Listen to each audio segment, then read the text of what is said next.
الله صلى الله عليه وسلم الفتنة على أمته.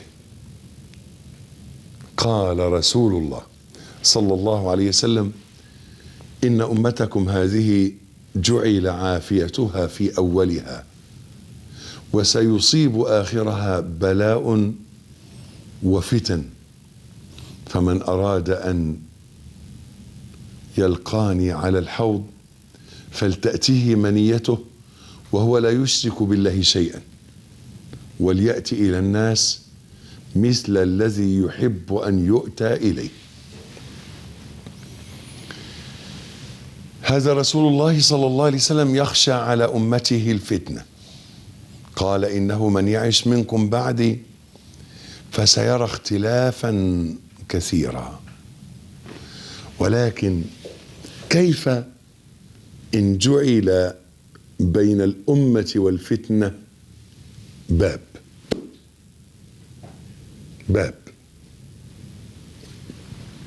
جلس عمر بن الخطاب رضي الله عنه يوما بين أصحابه فقال: أيكم يحفظ حديث رسول الله صلى الله عليه وسلم في الفتنة؟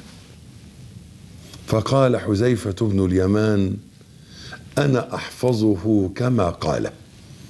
قال: هاته إنك عليه لجريء. فقال: سمعت رسول الله صلى الله عليه وسلم يقول: فتنة الرجل في نفسه وأهله وماله تكفرها الصلاة والصيام والصدقة. فقال عمر: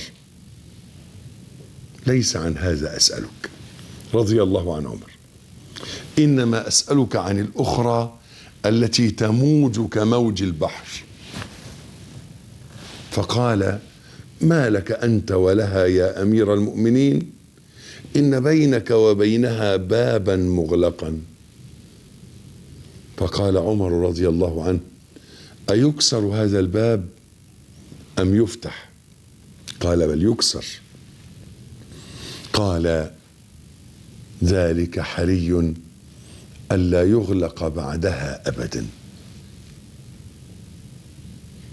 سئل حذيفة بعد ذلك: هل كان عمر يعلم من الباب؟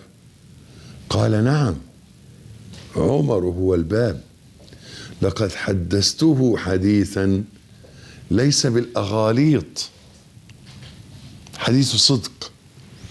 الشاهد: قال: نعم، كما أن دون غد الليلة إني حدثته حديثا ليس بالأغاليط، فهبنا أن نسأله وأمرنا مسروقا فسأله فقال: من الباب؟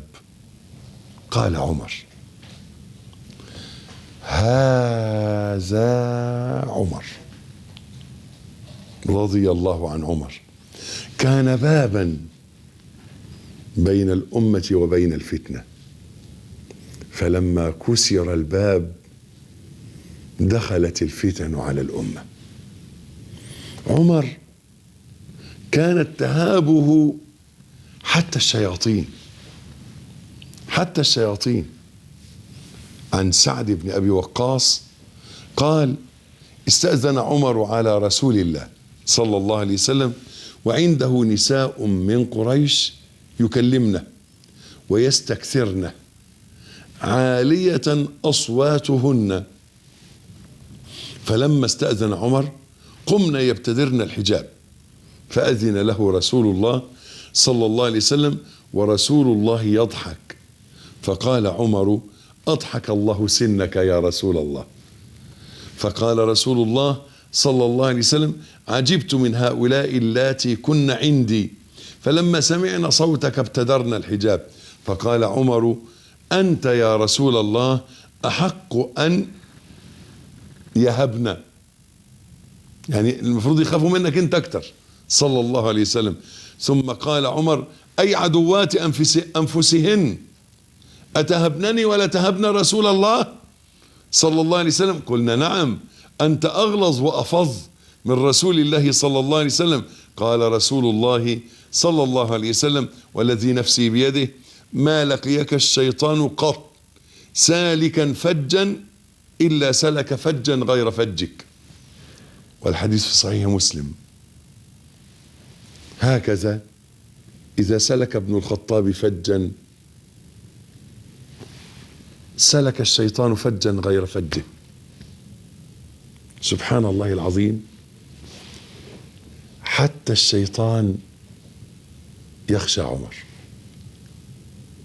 يهاب عمر، يخاف عمر. قوة عمر وصولة عمر وفاروقية عمر كانت تكفيه وتحرزه أن يكون هو الباب بين الأمة وبين الفتنة، أن يحمي الله الأمة من الفتنة بعمر